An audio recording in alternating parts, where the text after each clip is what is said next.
Hey folks, Coach Patrick here, back with another special Coach Podcast video cast edition. You can find this on our podcast channel, find us on our YouTube channel. In today's edition, I'm celebrating my 10th time going to Ironman Hawaii with 10, count them, 10 tips. I got them written down right here. So official, check it out. 10 tips right there, boom. 10 tips, things I wish I knew when I did my first Kona that I could do so much better. So my first time to Ironman Hawaii was back in 2007, I think. We had just had, no, 2006. Sorry, I know that because of my daughter.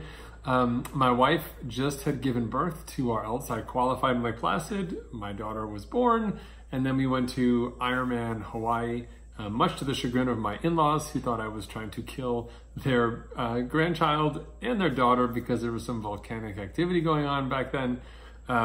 Needless to say, we all survived, but it was an eye-opening opportunity for me, having finally, after many years, I believe 8 Ironman races in many years, making it to the big show, and I came away from it saying, what are all the things that I needed to do better? What are all the things that I did wrong? And there were plenty I did wrong in general. Like many of you, getting to Hawaii for your first time is a combination of incredible work, incredible ethic, good fortune, a little bit of money, lots of support from your family, loved ones, training partners, etc.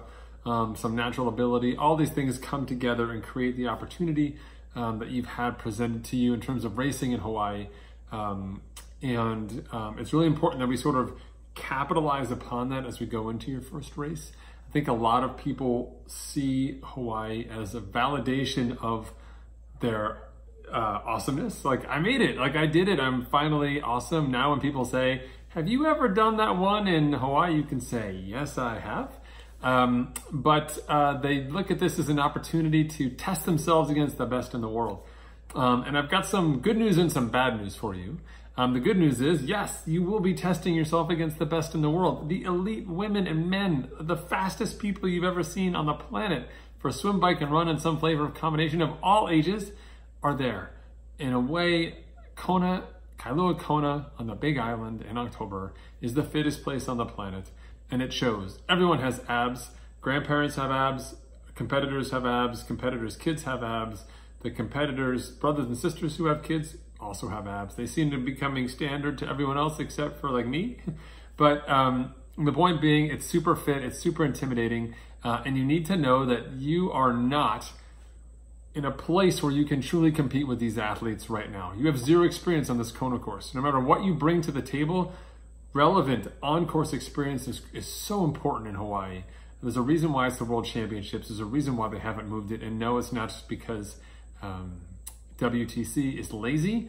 It's because you cannot find another course on the planet that replicates the heat, that replicates the wind, that replicates that across the bike and the run, that allows you to have enough terrain to make it challenging, that has the desolation of the run in Ironman Hawaii. Once you leave downtown and you're out on the lava fields, it's hard to tell where you're at. You just see rolling lava rock, and it's hard to figure out where you are. Those combinations are really hard to come by.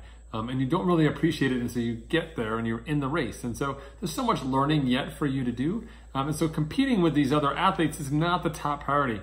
Rather, it's sort of embracing the experience and taking a good hard look. So this first time in Hawaii is an opportunity for you to say, okay, this is me. This is who I am as an athlete. This is the fitness I'm showing up with after your year. For many of you, this may be the first time you've done 2 Ironman races in a year, or perhaps 3, depending on how long it took you to qualify. This is who I am, this is where I'm at, and I'm gonna take this, I'm gonna make a race plan, I'm gonna put it into play on the course on the day, and then I'm gonna step back and see how it all plays out and take all these lessons learned so that the next time I get back, and if you've been there once, the odds of you getting back are very, very high, I will be able to do a much better job, okay? Because once you've been there, you know what it's like to get there from the work ethic standpoint, from the competition standpoint in your qualifying event. Once you've been there, you kind of, the perspective changes, right? Now, this is something that I earned. This thing is mine, and I'm gonna go to this other race, and someone's gonna try and take it from me. It's a very different perspective than, I sure hope the gods smile upon me and allow me to earn a spot. Now you're thinking, hey, I belong there. And especially you've got the impetus to go back and do better than the first time. So with that said, let me go through my top 10 list for you. things I wish I knew, Coach Patrick wishes he knew before he went and did his first Ironman Hawaii in 2006. Okay, so number one, chill out. I cannot say it enough. The island vibe is real. The pace of life there is slower. They put up with all of the tourists because we bring money and resources to the island. But Hawaii is a special place, not just because of where it is on the planet, where it is in terms of the hosts, the people who live there, the island spirit itself, but also all the competitors who are there. And this is an opportunity for you to relax. In many ways, Kona is it. It's the pinnacle. There is no Kona beyond the Kona. There's no Kona +1. It's Kona. That's it. You made it. You're here. In many ways, the event itself is a finish line to the quest that you've had for a very long time, and you made it. You showed up. You're able to race. You're going to race. It's awesome. And you need to just enjoy it. What I see is people walking around all week just so tense. So many things to do. So many places to be. So many unknowns. Really stressed out. Treating this race just like any other. I drop into a town. I've got to get my bike together. I got to go test everything works and check in and then race perspective. And you miss out on all the things that is Hawaii, that is the big island that makes this place special, all of the people who are there. So you really need to chill. And that goes from not only when you're there on the island, but also all of the training leading up to it. I see people who've got great programs, great regimen, a schedule that works with their job, their family, everything, and they literally detonate all of it and say, I'm going to Hawaii, I'm gonna train twice as much, I'm gonna eat half as much, I'm gonna talk to none of my friends, I'm gonna shave not just my arms and my legs, I'm gonna shave my head and my back and my feet, because I know you have hairy feet, it's okay. You've got people who are getting all sorts of crazy gear, changing their nutrition plan, all of this for this race. At the end of the day, it's really important that we kind of put you into this capsule and say, this is you on this course. What does that mean? You can't change things out of the gate before you get there, because then you'll have no baseline against which to make decisions. You'll come back and say, okay, next time I get back, hopefully, iron God's willing, I won't make all those dumb mistakes I made. That's not where we want to start, right? So number one is just chill. You did it. Congratulations. You hand up in the air, reach back, a little bit of pat there. Okay, you did it. You chill out, okay? Number two thing that I wish people had told me earlier on is that lodging matters. The sooner you can get lodging, the more choices you will have. A lot of places on the island will play I don't want to call it bait and switch, but that's effectively what it is. They'll show you a place. If you're looking on Airbnb or VRBO, you reach out to them. That place has been taken, unfortunately, just the last minute. But instead, you can stay here at my mother-in-law's, bedroom next to my broken down car. Don't fall for that. There's plenty of legitimate, not only hotels, but also rental agencies on the island. Of course, all places in Hawaii tell you that they are water view because it's a volcano and it's so steep. Literally every place has a water view, and it's also the ocean. So it's kind of infinite in a way, at least it feels that way on the island. So there's plenty of ocean to see. So you want to make sure you have a lodging opportunity that reflects your personality, right? Which is to say, are you the kind of person who wants to be far away and isolated? You don't mind driving in and out of town to do your stuff on a daily basis?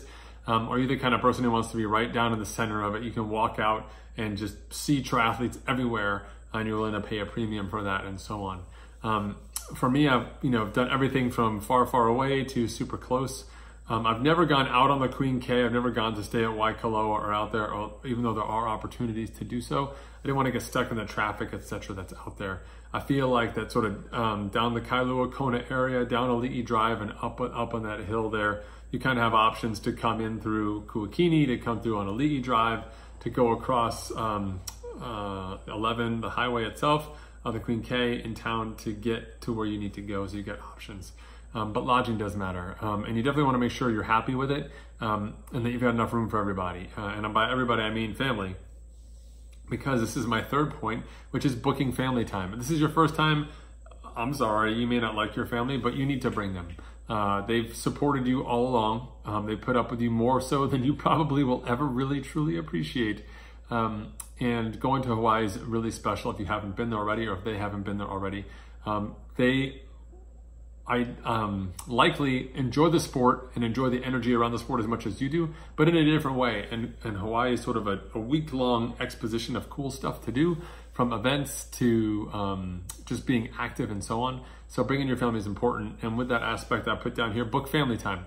There's lots of things for families to do, from just chilling out on a beach, to going ahead and saying, I'm gonna go snorkeling, to saying, I'm gonna go zip lining, I'm gonna take a helicopter tour, I'm gonna go out on a boat, I'm gonna look at manta rays at night. We're just gonna go exploring and look at a coffee plantation. We'll go to the other side of the island and look at Hilo. Who knows what it is, but there's lots of stuff to do there. And so book some family time. Make sure you have time to do stuff with them. You don't want to just go to Hawaii and come back and all you've done is do a race, get sunburned, complain, and go home, right? And believe me, people do that. Okay, number 4 thing I recommend, I wish that people had told me before I had done my first Ironman Hawaii, was to swim daily. Swimming in the ocean is so different than swimming in the ocean at home. Down in Hawaii, you can actually see stuff. It's beautiful, it is therapeutic, it is amazing. I think we should take a whole host of people on the planet, especially those of you who like to comment in the comment section of like news websites, and we should just throw all of you in the ocean at Hawaii, because you will all just emerge so much happier. So swim daily, get used to the rhythm, get used to the water, get used to the salt, and it's just, it's a ritual, it's wonderful. So down at Digme Beach all week, they have someone who's down in Kailua, Kona Central by the start line. They have, you know, Gatorade, or someone has a bag drop area. You can drop your bag, or if you're feeling brave, you can leave it at the boxes that are next to the swim start area. There's a public bathroom with a shower. You can just go down anytime between, like, I think it's like 7 and 9, drop your stuff, shower, and then register, check in, shop, whatever you need to do. But definitely make sure you swim often and get out there. The course will be marked. Coffee boats out there, but just swim. It's just beautiful, right? All of you who don't like swimming, yes, you'll be in the water a long time in Kona because it's a no wetsuit single loop swim with the currents and the waves, but boy, is it good for the soul. All right, number 5. The fastest way to acclimate to the temperatures in Kona is to run. Run. Cycling, you've got the wind on you. Ocean, you're in the water, but running, it is just hot. And that's really where you're gonna feel the heat on race day. And so running short, frequent distances makes a big difference. You wanna run at least once a day. It could be 1 mile, it could be 3 miles, depending on your training plan. You may wanna do it logistically middle of the day or before dinner, whatever works for you. But you wanna run and be smart about it. Running up and down a Ali'i Drive can get dangerous with the traffic and all the people parked on the side of the road, so be smart, be safe. But get out there and run. It's the best way to get acclimated. So run, sweat it out, get the system working, accelerate the process of adaptation. Can't say enough about that, okay? Number 6, I wish people had told me how important sunscreen was all the time. I cannot say enough. You want athletic sunscreen that's gonna stay on you. You need to put it on at all times. You wanna be out in the sun and get exposed to the sun during your week in Hawaii, preparation for the race, but you don't wanna get burned because there's no refuge for the burned on race day. Likely you'll get burned on race day itself. Burns on top of burns is just burns squared. That's just bad, right? So don't do it. Lots of sunscreen, be smart, wear a hat, lots of trucker hats. People give out free stuff, but sunscreen yourself up and be really, really smart about it, okay? You can't fake the funk in the sun, and most of you have not come from a tropical paradise to this tropical paradise, so do the sunscreen thing, do yourself a favor. Buy a new one. Don't bring the one you had from last year or whatever, or the kid sunscreen or the baby oil or whatever else you use. Proper sunscreen, please. Number 7 thing that I wish that people had told me before I went to my first Ironman Hawaii was to rehydrate daily. You can literally check at the end of the day to see where you're at. People don't lose 3 pounds a day in Hawaii. That's not the thing. If you're losing 3 pounds a day in Hawaii, it's because you are not hydrating enough and you have sweat it all out. And the fastest way to ruin your recovery and race prep is to not replenish those fluids. And so make sure you bring something to drink. I love our partners at Noon. You could drop a couple tabs in some water and make sure you drink 1 or 2 bottles at night before you go to bed to make sure that you are rehydrated and not carrying around yourself in a dehydrated state, which just makes everything more miserable as you go forward. Okay, so please rehydrate at night. The number 8 thing I wish I knew was I needed to mentally prepare for the heat and the wind. I had a concept of what heat and wind would be. I understand hot. I understand where I am now. I understand hotter than now. I understand wind. I understand windier than now. But I wasn't ready for the intersection of these 2 elements. Specifically speaking, that when the wind slows me down, I feel more of the heat off of the road. In my first Ironman in Hawaii on the run, I had some stomach distress. And so I felt like I was going to throw up when I ran. So I started to walk. But when I walked, I could feel the heat off of the road, which made me start to feel dizzy. So I was like, I can't do this, I gotta run. But when I was running, I felt like I was gonna throw up. So I gotta walk. So I walk, I feel dizzy. I did that for like 10K. It was the worst 10K of my life. And that's Hawaii for you. And so while I made some mistakes in my nutrition plan, at the end of the day, I was not mentally ready for dealing with the heat and the wind. I wasn't mentally ready for just how hot was gonna be, and that I was gonna be okay, and I needed to stick to my nutrition plan and really make sure I stayed hydrated and stayed wet. And I wasn't ready for those winds, the gusting winds, the winds up to Javi slowing you down. You read about it, you see it on TV. If there's something different about being there, on the horns in your aero bar bike, you know, just gripping, white knuckled, and you're like, okay, now I'm going to take a drink from the straw of my aero bottle. I'm going to reach down right now. I'm just gonna take my hand off the bar and reach that straw with the thing, and it's and you're like gonna swerve 10 feet to the left. Like, okay, no, hand back on the bar. Okay, I'm safe, I'm good. I didn't hit the lava, I didn't run anybody off the road, I'm good. Okay, now I'll try the other hand. This time, I'm slowly gonna take my left hand off of the bars and reach for the straw with the and you go the other way, right? That's the wind. It like waits for you, it punishes you, it's relentless. And you have to be ready for it. So even if you can't get out to Javi to train, you can certainly ride up and down the highway, and when you have the wind and the trucks going by on the big shoulder, even there, you will start to feel the changes. Really important that you are just mentally ready to take a deep breath, know that you're gonna be okay, stick to your plan, do the best that you can, have a plan in place to make sure you stay cool, that you stay hydrated, that you pee twice, at least twice on the bike to set yourself up for a good run in the marathon there, okay? I was physically prepared. I was like, I've got the heat, I'll do some time in a sauna, but I was not mentally ready for just how challenging that was gonna be. Number 9, the one thing I wish people had told me was not to worry so much about swim at this pace, bike at this pace, run at this pace, which is the math I had to do to get to Kona. Instead, being successful at Kona is all about really being steady all day. Because something goes wrong in Kona, if you slow down in the marathon in Kona, you don't slow down by like 30 seconds like you do at home, running in your nice cool temperatures on race day. You slow down a ton because it's really bad. The conditions are really challenging in Kona. And so if you make a mistake, if you really set yourself back, the implications of that mistake are massive. So our goal is to be really steady all day. And that means no highs, no lows. So if you're feeling awesome, time to get back inside your box and say, what am I missing here? And if you're feeling awful, be like, hey man, I'm in Hawaii. This is amazing. Let me have another gel. Let me have something to drink. Let me try and see if I can get myself back on track. The point being that your job is to maintain that steady effort all day. It will get harder and harder from a perceived exertion perspective as you move from swim to bike to run. But the goal being that we stay steady all day. If you can stay steady and just do your thing, be that diesel engine, be really smart, there will be times in your day where, of course, you'll feel like you're the slowest person out there. But there'll be plenty of times when you're passing people and you'll have a fantastic day. It may not be your fastest time, but you'll do really, really well. If you go out and try and race parts of this course and say, I'm gonna race really hard here, but go easy here. I'm gonna put time in the bank here and do that back here. The island doesn't give you that the first time around. You earn the right to have that kind of fortune on your side by getting back there, by paying your respects, by ultimately getting out there that first time and not having the best experience. So prepare yourself for that, expect it to happen, and do yourself a favor and really practice being as steady as possibly you can the whole time long, okay? Finally, my 10th top tip for things I wish I'd known, I wish someone had told me before I got to Kona. I really wish people had told me to smile more. Smiling has magical powers. Those of you who remember Natasha Bodman, who won the women's race for many years as an Uber biker, she was always able to smile on the run. And she swore that it gave her such a lift. It gave such an emotional boost. And definitely you could see her when she went by and she was smiling, people would smile back and say good luck. And when other competitors went by and they were not smiling, people were sort of like, what do I say? You know, I don't even know if they speak English. I'm like, you know, like don't fall over. So she certainly got the spectator love.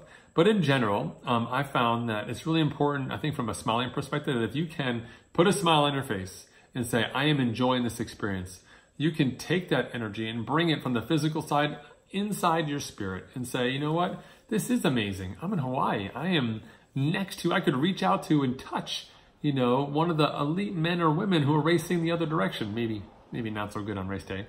Maybe you could high five them, you know, whatever. Or just say nice job, like pretty cool stuff. The point being, it's easy to lose track of what you've accomplished and the experience that you're having. And the last thing you want to do is be grumpy the whole time when things go wrong.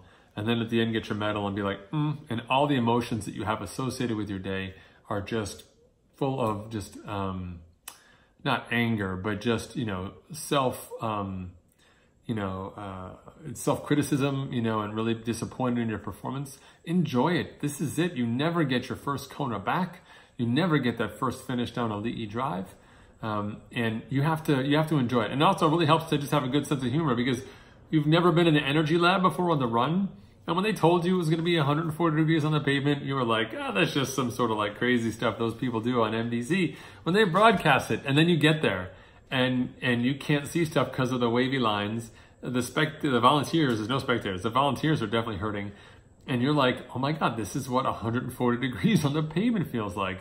This is why the drink I have in my special needs bag is boiling here. And you have to kind of laugh. Like if you were like, man, I'm so angry, someone decided to put my, drink down on this hot pavement.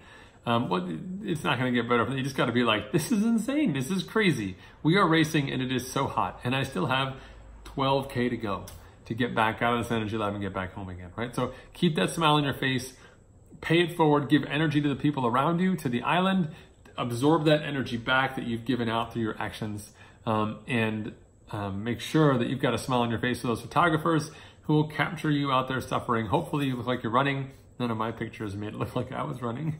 They did capture me crossing the line with my baby girl though. What they didn't capture, I will tell you this. I'll tell you one last bonus tip. Here we go, ready? Bonus tip. So the finish line of Ironman Hawaii is legit. Like it's not full security, but your family can't get back there like they can in other races. And they can't really see you because you go behind the King Cam Hotel. So it's not like they can just sort of wave at you and you can wave at them. When you go back there and go, Training Peaks gives you your time slip. There's chocolate milk, there's food, there's ice cream bars, there's massage tables, whatever it is you want to do with your dry clothes bag, that's awesome. But your family can't really get there. They're kind of stuck inside the King Cam looking for you. So when my wife gave us our newborn to cross the finish line with, which was amazing. She was so tiny, she was asleep.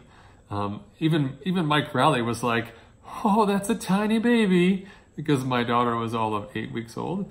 I crossed the finish line and I was exhausted. And then of course the volunteers bring me back and they're like, how can we help you out? And I was like, actually, it would really be helpful if you could take this tiny baby from my hands, because I'm really worried I might drop her because I just did this Ironman race. Well, then I'm wandering around trying to figure out whatever, get this volunteer, this nice woman to follow me along with my daughter. And it takes me and my wife like an hour to figure out how we can rendezvous. At which point in time, that's probably the longest my wife had been away from my daughter in retrospect, since giving birth. And she sees me and I don't have the baby. And this woman is behind me. She's right there, but my wife like loses her mind, like the baby. So my bonus tip number 11 is if you happen to cross the finish line, Ironman Hawaii, even though it's not allowed to carry babies, if you happen to have a baby, and take it across the finish line, make sure you're carrying it when you see your significant other, because boy, that means the world. And you'll do some other great stuff as well, but have a fantastic time. Enjoy the trip. And when you get back on the plane ride home, still probably wearing that bracelet, still wearing a bunch of shirts, trucker hats, like all 9 trucker hats, bring an extra bag for all the extra trucker hats you get. Write your race report up, write down your lessons learned, take a good hard look at them, and make a plan for not only coming back, but for doing all those little pieces better. You can do some research now on the internet and find lots of great stuff. Even if you Google Endurance Nation, you'll see research out there and race reports and information on how to be better. We're going to put up some stuff on the website this month you can download for free to get better tips about racing in Kona. But these basic guidance items here, these baseline things for you, I think are really important, and I hope you take them to heart. If you are a first timer who's racing in Hawaii and you do have concerns, go ahead and hit us up on Facebook, facebook.com/Endurance Nation. Go ahead and connect with us there. You can ask me questions in the comments box. Those of you on the team obviously can join us on Endurance Nation Live, which is a Facebook group where athletes or athletes who train with us, who are friends of friends and so on, people inside the Endurance Nation family can join that group. You can obviously ask me some more personal insider questions. I'll be happy to answer them there as well. Thank you so much for tuning in. I wish you the best of luck with your peak and taper. And for everyone else, I look forward to following you in your training. You can stay tuned here on Endurance Nation for more updates as we head to the Big Island and prepare for this 10th anniversary. Oh my God, I've been a triathlete for so long, it's ridiculous. Thanks, folks. Take care. I'll see you soon. I'll see you online or at the races.